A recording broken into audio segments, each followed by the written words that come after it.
Hello, hello, and welcome to the themoannaadams podcast, where we talk all things travel, wellness, and teenage girl. I'm your host, Moana, a full-time travel teen. I have a great episode for you this week, so let's get into it. Hello, hello. Welcome back to the themoannaadams podcast. I am excited about today's episode because we're talking about taking breaks and putting your mental health first. And this is the first episode that I am recording since the launch of the podcast. Other than Raina and I did start recording her episode about being a 15-year-old actress a couple weeks ago, and then it got interrupted, and it's just been a while since I've recorded, because I haven't recorded since, I don't think, Maine, which was... It's had to have been, I feel like I need to look at a map. I think it's been almost a month since I've recorded.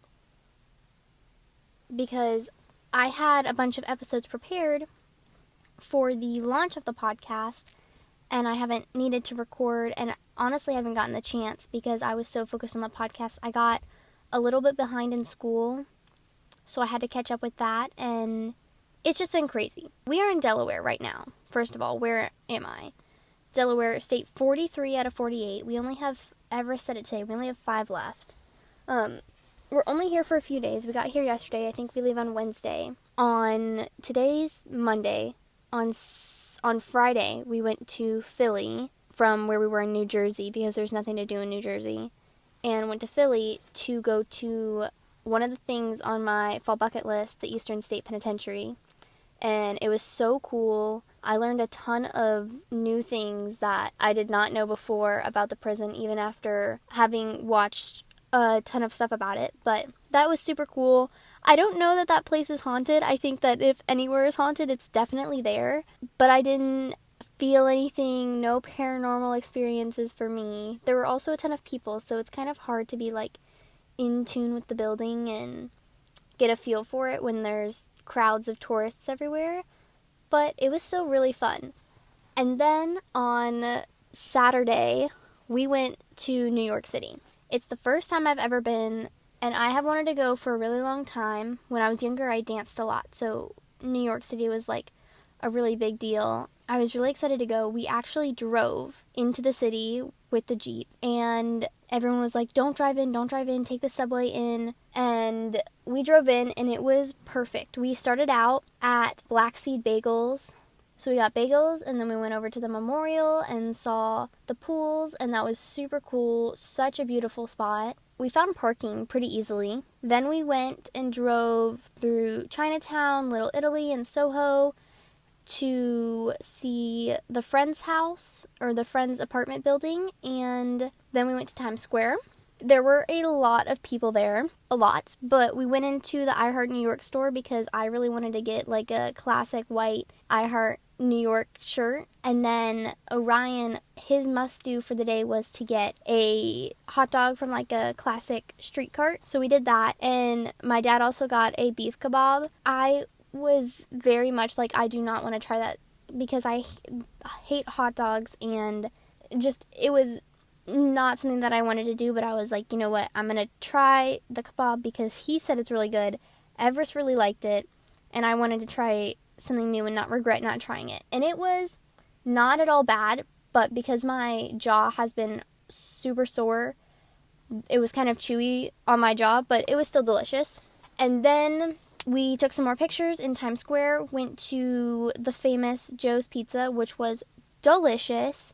After that, we drove all the way around Central Park. We went and we drove by the Natural History Museum and the Jessie from the Disney Channel show. I used to watch that a ton when I was younger. That was really cool to see that apartment building.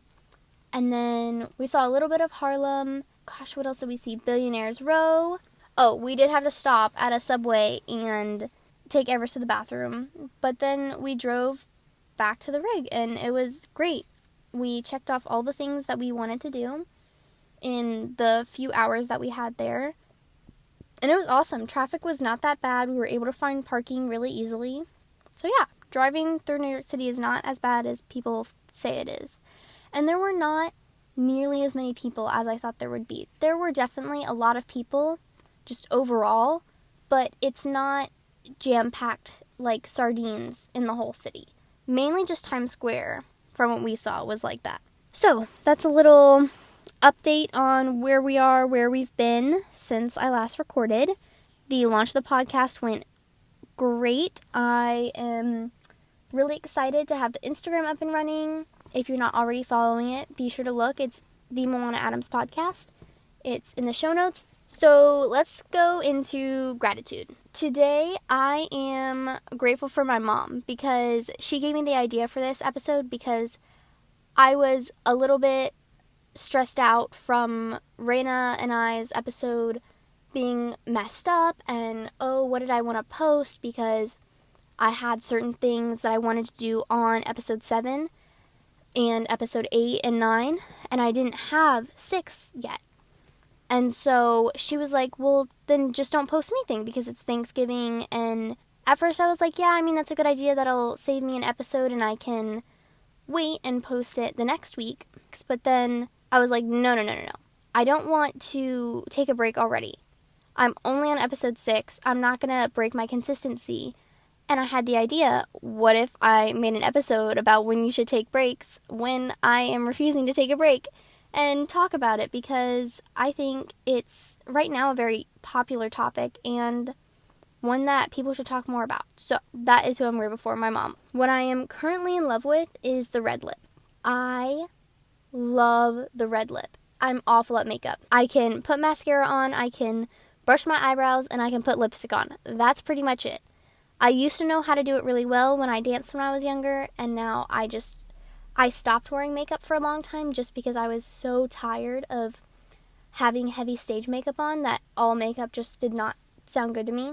So I don't know really how anything other than those 3 things work, but the red lip is something I can get behind and I love it. It's minimal but bold. It makes me feel so powerful just because there are so many people who hate on it historically. It was banned in some countries in some time periods. For example, Hitler refused to let women in Nazi Germany wear the red lip, and in London at some point it was banned because they believed that it was too seductive for women to wear. I just think it's so beautiful, so bold, so powerful, and I just love it. I have just fallen in love with the color red overall. So in New York City I wore the red sweater. It came in from episode 1 I talked about it.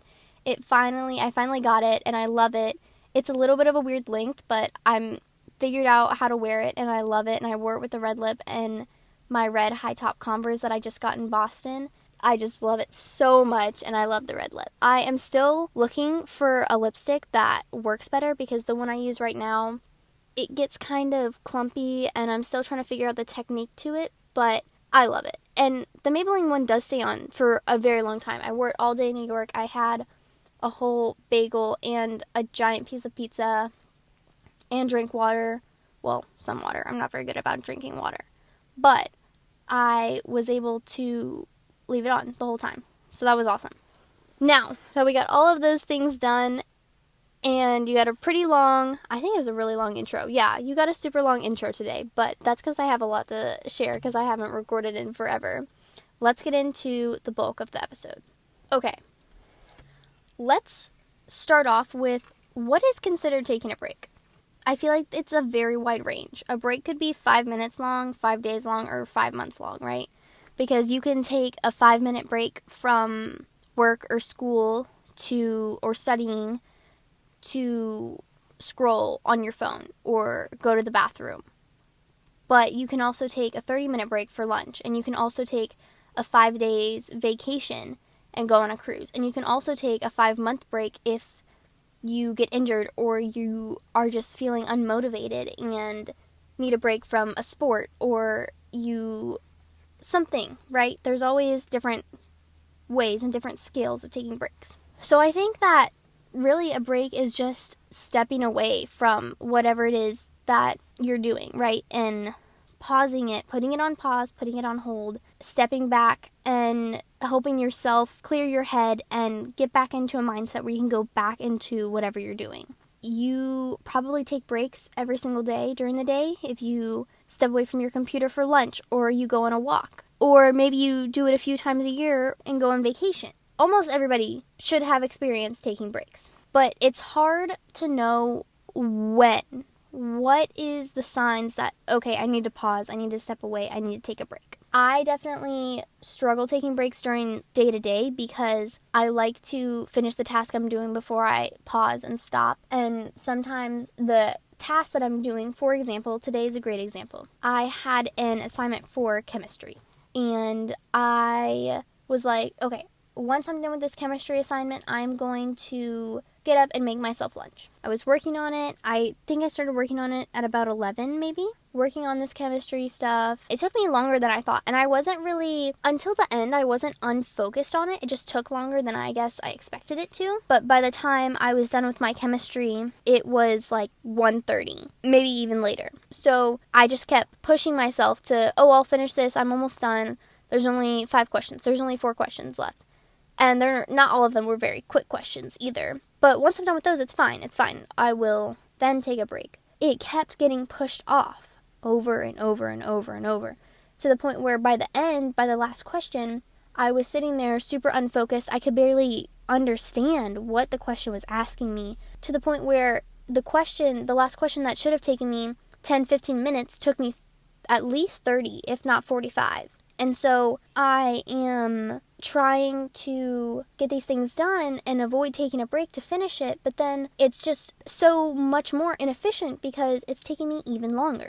And so a couple of things that I have been working on to recognize when I need a break is, one, when I realize I'm unfocused, or when everything in the room is very easily distracting me. If I'm sitting there reading and the numbers kind of get jumbled in my head and I have to go back and read it over and over and over again, it might be time to step back and take at least a 5-minute break. Say hi to Everest, or go outside with the dog for a second. Or maybe if it's the chemistry question and I am just unfocused and I can't quite figure out the answer, like it's on the tip of my tongue, and I can't focus because Everest is trying to play with me and Orion and the dog are playing, and I just can't quite focus, maybe it's time to step back. So a few things that I try and recognize in myself and know, okay, it's time to take a break, are, one, when I'm overly stressed or anxious to the point where I am going extremely slow or not getting anything done anyway. When I become unfocused, I'm easily distracted, I feel overwhelmed. Also during meal times. Now, I am very bad about stepping fully away from the computer when I eat lunch during the day, because there is nothing I love more than sitting on the couch watching TV or YouTube and eating out of a warm bowl of pasta in my lap. It is my absolute favorite thing on the planet. It's my favorite time of the day when I get to sit with, I always eat protein pasta for lunch, like every single day, with all these different sauces and things in it. I always sit and I watch something on my computer, and I love it. I love having the warm bowl in my lap. I just love it. So I never really step away from the computer for lunch, even though I definitely should, and it's not very intuitive of me to eat in front of a screen, but I love it and I feel like it clears my mind more. So that's how I take my break. Meal times is definitely a good time to take a break. What about, how do you stay consistent on a longer break though? Where's the balance of consistency and taking a break? So, like I mentioned about the podcast earlier, my mom suggested I take a break, and I wanted to stay consistent with posting podcast episodes. And so right now I'm planning ahead and recording this in advance so that I can edit it and have it scheduled so that during Thanksgiving week and when I'm off of school, I can take off of content work and focus on friends and family and spending quality time with myself and have it all scheduled away. So I am staying consistent. I'm going to post this episode. I'm not going to not post just because I'm on a break, right? So by planning ahead and scheduling what I can, using different tools, I'm able to take a break, but also stay consistent. And if it's something that's not related to posting, you can still pick one thing to keep pushing yourself to do, even on your break or vacation. So maybe it's water. Maybe you have been, for the last 2 weeks, you've been drinking 3 cups of water a day. 3 of your bottles, however big your bottles are, right? Because that's what I should be doing. I don't. Working on it. But pick that one thing. Maybe you're not going to keep going to the gym. Maybe you're not going to eat the most wholesome foods, but you're still going to eat foods that nourish your soul, so it doesn't really matter. You're putting those things aside for your break. You're not going to post, you're not going to do work stuff, you're not going to study, but you're going to keep drinking water. You're going to pick that one small goal that you can keep doing every single day of your break fairly easily. That way, each day you're still reaching your small goal, you're still pushing yourself, even while on a break. You're staying consistent, even while on a break, right? So what should we fill our breaks with if we're not doing what we normally do? Especially if it's a staycation break. For example, if you're in a normal public school and you have a Thanksgiving or a Christmas and New Year's or a holiday break, you have a week or 2 weeks or a long weekend where you're not doing your normal stuff. And part of that is probably going to be filled with family activities and different celebrations. What can you do in that free time rather than just scrolling on your phone, going through the YouTube rabbit hole? Number 1 is put your phone down. Put the electronics, put the screens away. Spend quality time with friends and family. My love language, and I've said it before, but my number 1 love language is quality time. So that's really important to me, to get dedicated time with every single one of my family and friends. And so when I'm on that break, and sometimes they're on the same break as I am, it's much easier to get in that time. So number 1 thing is spend time with friends and family. Not necessarily number 1 priority, but the first thing on the list. Secondly, and I know I've talked about this before, but spend quality time with yourself. I love and have fallen in love with this year spending time with myself. Getting to know myself better, teaching myself new things, and just nurturing myself. It's one of the best things I've ever done. And when you're on a break and you're stepping away from work and school, then you have extra time to really, really dedicate that time to yourself. Another thing is to try new things. Try something new and something that you wouldn't normally do. I talked about it earlier, but I probably a couple months ago would have never even thought about trying that kebab that my dad got from the street cart. But I decided that I didn't want to miss out on that opportunity. I wanted to still be able to say that I tried that. I wanted to not regret not trying it. It doesn't have to be something food related, but maybe start learning a new language. I have talked about how much I love languages and how I want to learn a ton of different languages before. While on a break, it gives me more time and it gives me an opportunity to learn and work on those languages. And do other things that make you feel positively. Push away the things that make you feel negatively. You're on a break, you should be focusing on yourself, you should be putting time towards yourself, and just focus on the things that make you happy and make you feel good. Put you in a good mindset so that when your break is over, you can go back to the normal in a more optimistic and motivated way. Review your goals and vision boards. Look at them, inspire yourself, motivate yourself so that going back into normal life and normal schedule, you, again, have more motivation. You have a fire lit under you that pushes you to be productive. I feel like we probably hear it a lot, but so many of the most successful entrepreneurs and people in the world say that they always deliver their most effective, productive work after a vacation, after a break. Because on a normal schedule, you're pushing yourself. Your shoulders are weighed down by so many different things in everyday life that when you step back and you are away from those things, you're able to stand up straighter and breathe a little bit. You have more breathing room. There's not so much pressure. So let's talk a little bit about finding a balance, right? Because we don't want to be lazy. We don't want to take too many breaks. We don't want to take too long of a break. It's hard to find how long should my breaks be to keep me from being overwhelmed but not pushing things off and procrastinating. So first of all, Never, ever apologize for taking a break. Your mental health is more important than anything else. More important than work, more important than school, more important than your relationships with other people. Your own mental health is the most important thing. It should be the most important thing to you. But don't apologize for taking breaks. First of all, it needs to be normalized that taking breaks for your mental health and to step away and de-stress should be normal. It should not be frowned upon at all. And another thing is, when you apologize for taking a break, it automatically, subconsciously makes you feel guilty, like you did something wrong, like taking a break was wrong, when are you kidding me? It's not. You should 100% be taking a break. That is one of the best things that you can do, is take effective, intuitive break. So don't apologize for that. And you might make someone else feel guilty for when they take a break. Like, they need to apologize when they take breaks. So don't apologize for taking breaks. And you might even apologize for it subconsciously and not even realize you're doing it.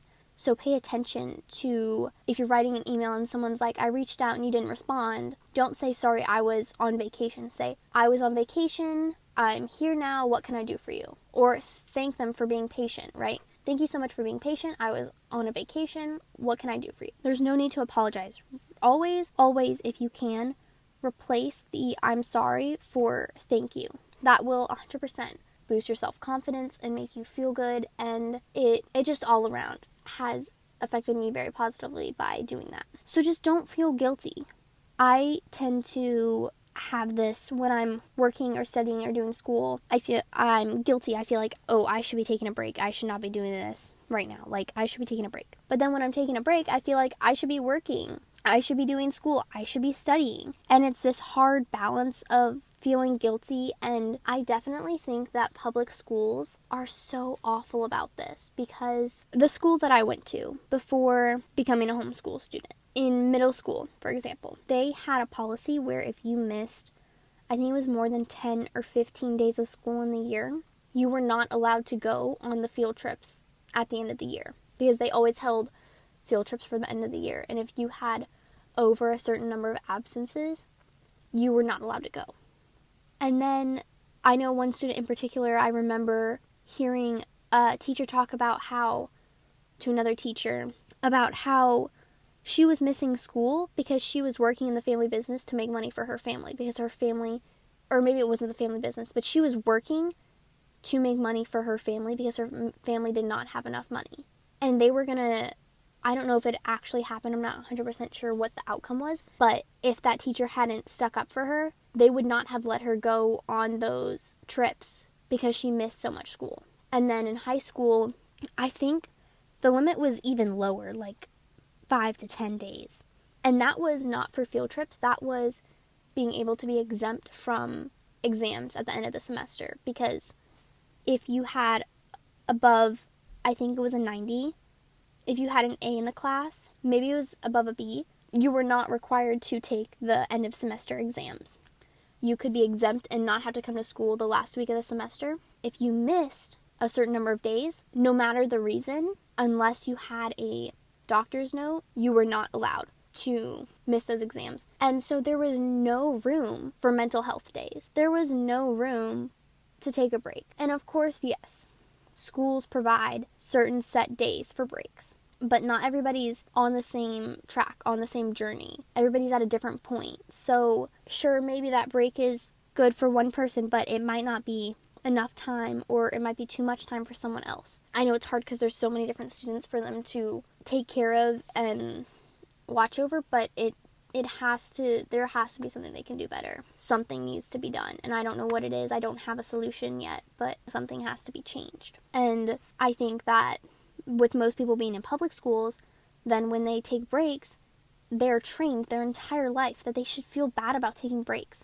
And even during a normal school day, all elementary students get, 6, 7, 8-year-old kids, the only breaks they get is a 30-minute lunch, a 10 to 15-minute recess, and maybe a 5-minute snack break. That's 45 minutes worth of breaks over a 7-hour day in sitting in a chair in a classroom. That's all they get. And high school students and middle school students, theirs is even worse. They get a 30-minute lunch. They don't get a recess, at least not where I went. So there was no break like that. And sometimes they have a 30-minute period where, not necessarily a free time, but like what did they call it? A flex period, where you would go to certain classes for 30 minutes. But that was not necessarily a break. That was club meetings and leadership meetings and studying. That's not a break.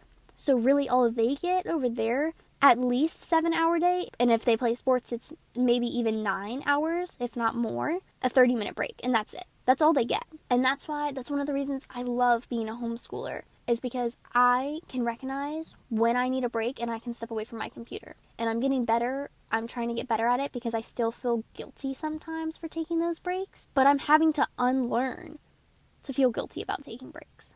Okay, I think that's all I have. That was a lot. I hope you enjoyed it. I know I probably sound a little bit stuffy. I've been trying to get over a cold for like 3 weeks. But that's all I have for you today. Thank you so much for listening. Be sure to give this podcast a rate and review, as well as follow me on all my socials linked in the show notes. Don't forget to drink some water, and I'll talk to you later.